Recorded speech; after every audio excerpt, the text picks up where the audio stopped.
There is a link to get to the Bedford High School program of study. And for the sake of conversation, this is what they have listed as the benefits of International Baccalaureate in Bedford High School. Prepares students for rigors of college, allows students to compete with the best from the world, gains college credits at many colleges and universities, gives understanding of global economy and international politics, establishes understanding of internationalism, and pushes students beyond comfortable limits. And that is kind of their written sales pitch in the program of study. So, with that, let's go to it. Ann Marie, do you want to kick off? Sure.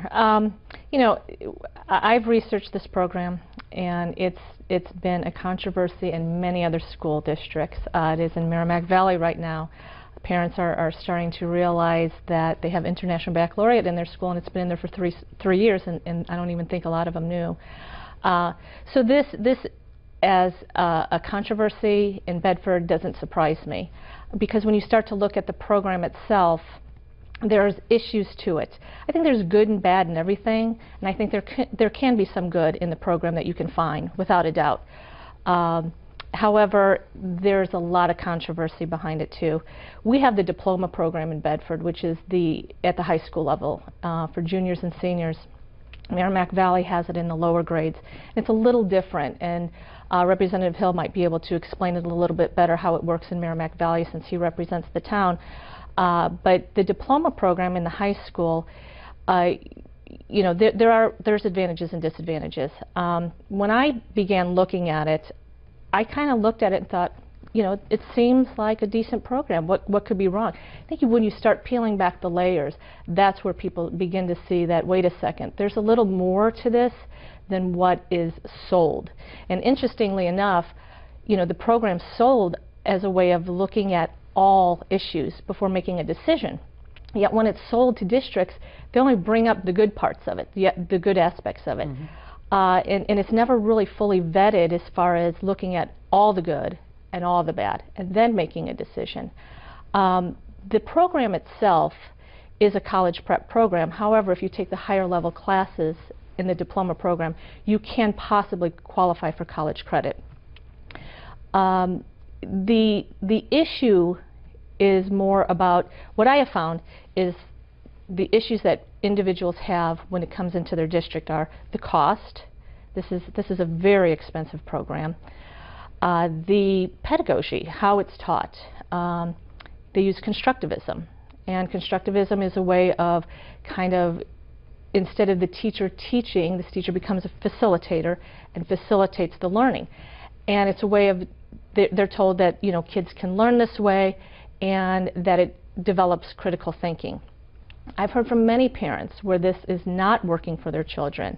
They need that instruction.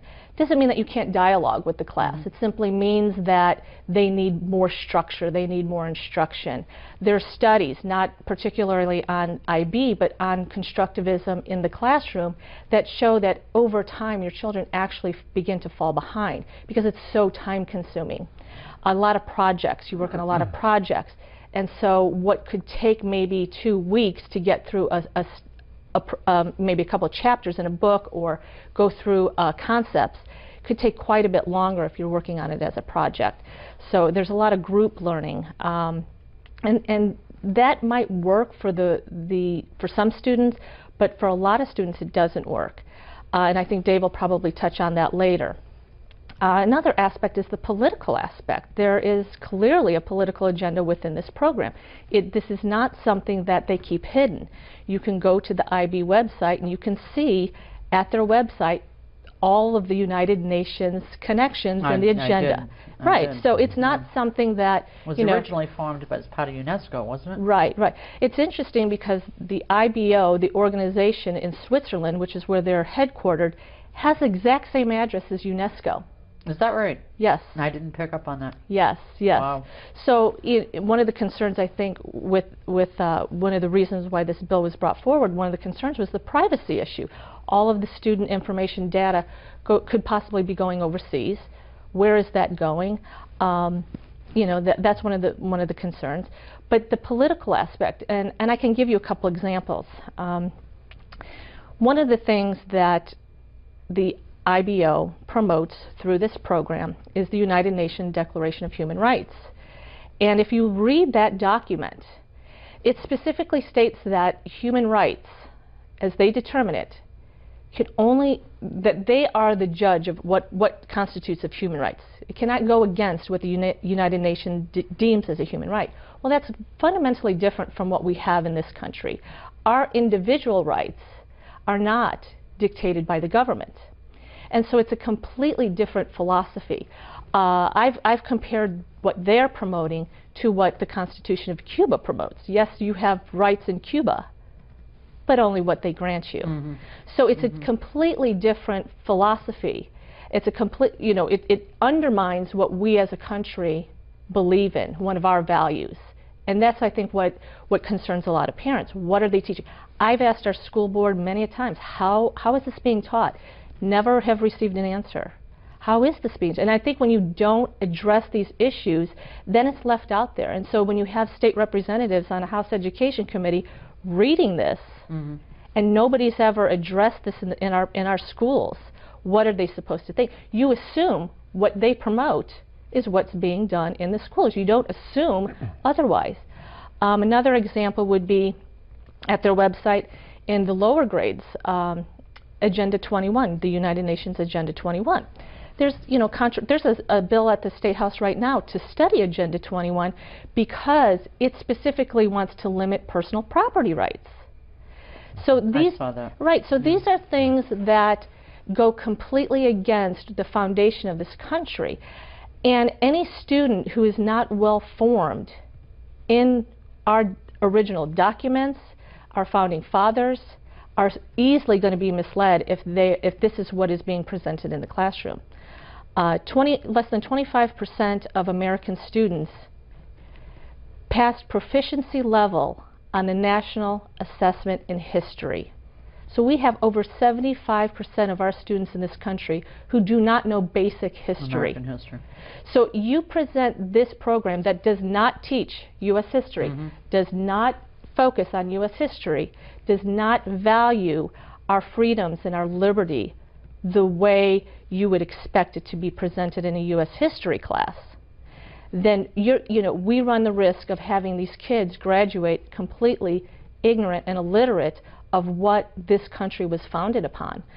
And so those are some of the controversial issues. It's a values-based program. That's another thing. If you look at the program itself, it attempts to impose values on the students, but these are not values that come from their parents. They're not American values. They're values that were determined by the International Baccalaureate Organization. I looked at them. They're in the learner profile. Some of them are logical. Some of them are common sense. Some of them I think parents would expect in any school. Just thinking of some like respect, respect each other. These are just normal values that you would mm-hmm. expect anywhere. A couple of them, open-minded.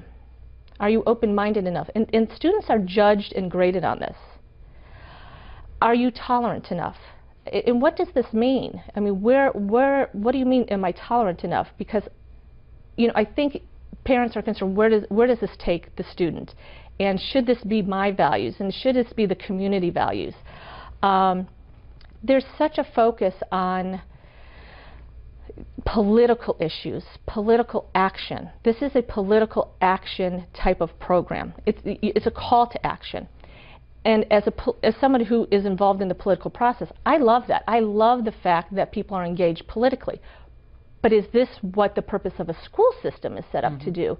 When we have kids who are not proficient in math and science in the high school, should the focus be on education? I get my kids actively involved in political things all the time, but that's something I do with them. And that's something that I would encourage any parent, whether they agree with me on politics right. or not. I right. love the fact that parents engage their children.